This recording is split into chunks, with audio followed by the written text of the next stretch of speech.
یہ عربی لوگ جو ہے نا، عربی لوگ، آپ نے ان کو سوشل میڈیا پہ بھی ان کی ویڈیوز دیکھی ہوں گی، یہ قرآن پڑھتے پڑھتے نا اکثر رو پڑھتے ہیں، اکثر قرآن پڑھتے پڑھتے رو پڑھتے، جماعت کے دوران ہی۔ وہ کیوں روتے ہیں؟ وہ اس لیے روتے ہیں کہ انہیں پتہ ہوتا ہے کہ جس آیت کو ہم نے تلاوت کیا نا، اس آیت میں اللہ نے کیا حکم دیا ہے، اس آیت میں کیا فرمایا گیا، اس آیت میں کس چیز سے روکا گیا، اس آیت میں اللہ کی اطاعت کا حکم دیا ہے، اس آیت میں اللہ کے نبی علیہ السلام کی محبت کا حکم دیا ہے، اس آیت میں اپنے آپ کو دوزخ سے بچانے کا حکم دیا گیا ہے۔ وہ اس لیے جب وہ اس کے مطلب کو سمجھتے ہیں تو فوراً ان کے اندر جذبات پیدا ہوتے ہیں، اور وہ اپنے جذبات پر بعض دفعہ قابو نہیں پا سکتے، تو اس لیے ان کی آنکھوں سے ان کے جذبات کا اظہار ہو جاتا ہے۔ تو قرآن یہ صرف ان کاموں کے لیے نہیں ہے جن کا ذکر کیا گیا، اصل میں قرآن ہمارا رہنما ہے۔ قرآن کیا ہے؟ ہمارا رہنما ہے۔ قرآن ایک مسلمان کا راہبر ہے۔ قرآن اہل ایمان کی رہنمائی کرتے ہوئے اہل ایمان کو صراط مستقیم پر چلا کر اللہ تعالیٰ کی بارگاہ تک لے جاتا ہے، اگر قرآن کو صحیح معنوں سے سینے سے لگایا جائے۔ لیکن قرآن کیا کہتا ہے؟ قرآن فرماتا ہے فَمَنْ زُحْزِحَ عَنِ النَّارِ وَأُدْخِلَ الْجَنَّةَ فَقَدْ فَازَ۔ قرآن کہتا ہے جس کو قیامت کے دن جہنم کی آگ سے بچا لیا گیا، وَأُدْخِلَ الْجَنَّةَ، اور جہنم کی آگ سے بچا کر جنت میں داخل کر دیا گیا، فقد فاز، فرمایا وہ شخص کامیاب ہو گیا۔ قرآن نے اصل اور حقیقی کامیابی بتائی ہے۔ اصل اور حقیقی کامیابی کیا ہے؟ انسان کا دوزخ کی آگ سے بچ جانا اور جنت کے اندر داخل ہو جانا، یہ اصل اور حقیقی کامیابی جو ہمیں قرآن نے بتائی ہے۔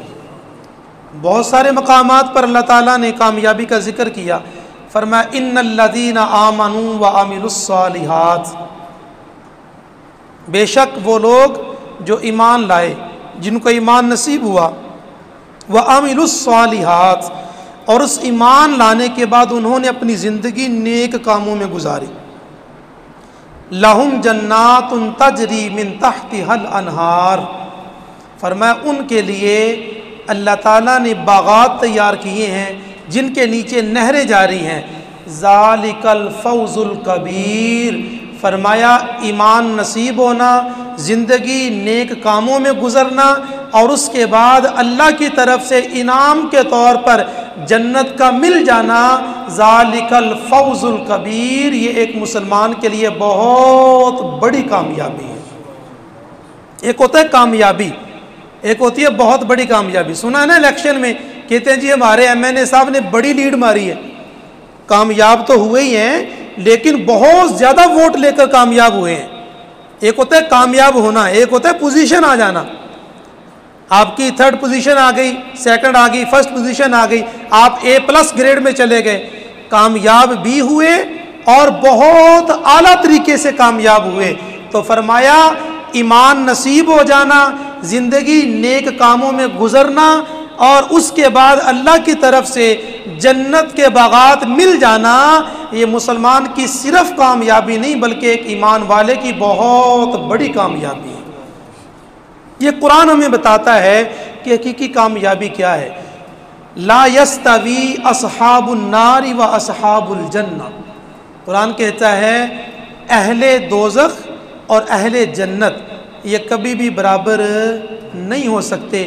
اصحاب الجنت ہم الفائزون، فرمایا اہل جنت ہی اصل میں کامیاب ہونے والے لوگ ہیں۔ یہ قرآن کی بے شمار آیات ہیں۔ قرآن نے 20 جگہ پر کامیابی کا جو اصل معیار ہے وہ اللہ تعالیٰ کی رضا کے ذریعے سے جنت کا حصول بتایا ہے۔ اور یہ جو ہے نا دنیاوی کامیابیاں، وزیر بن جانا، ایم این اے بن جانا، صدر بن جانا، کاروبار کا نیچے سے اوپر آ جانا، اسٹڈی کے اندر، تعلیم کے اندر اچھے نمبروں کے ساتھ کامیابی حاصل کر کوئی پوسٹ حاصل کر لینا، کسی کرسی پر آ جانا، دین دنیا جو بھی ہے، تو ان کامیابیوں کے متعلق قرآن کیا کہتا ہے؟ ذرا ان کامیابیوں کا موازنہ کریں کہ قرآن ان کے بارے میں کیا کہتا ہے۔ قرآن فرماتا ہے کل من علیہا فان، فرمایا یہ جتنی بھی کامیابیاں ہیں ان کا ایک اینڈ ہے، ایک اختتام ہے، ان کا ایک ختم ہونے کا وقت ہے۔ کل من علیہا فان، فرمایا ہر چیز نے فنا ہو جانا ہے۔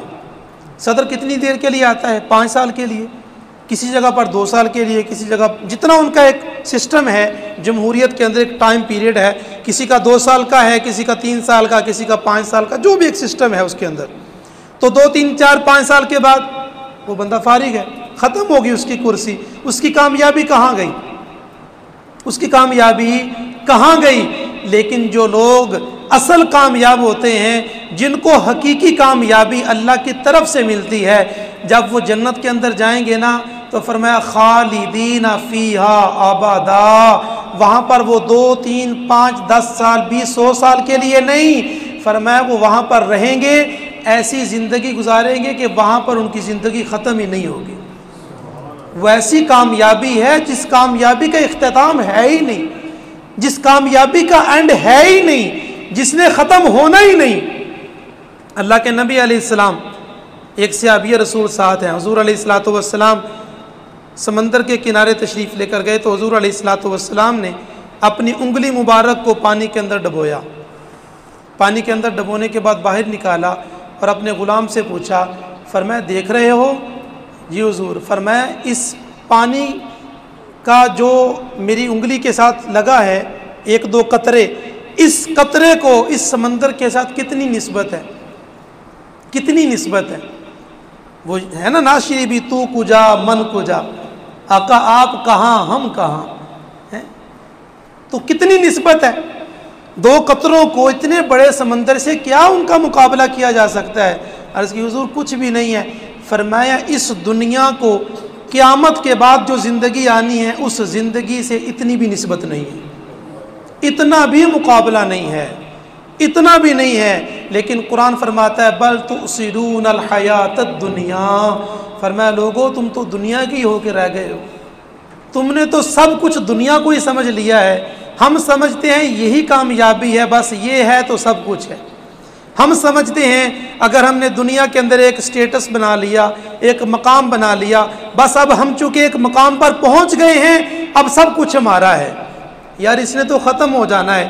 جب یہ سانسوں کی مالا ٹوٹے گی نا، جب روح اور جسم کا تعلق ختم ہوگا، پھر آنکھیں کھلیں گی، پھر پتہ چلے گا اصل کامیابی کس کامیابی کا نام تھا، پھر پتہ چلے گا کہ اللہ تعالیٰ نے کامیابی اور حقیقی کامیابی قرآن نے کس کو بیان فرمایا تھا۔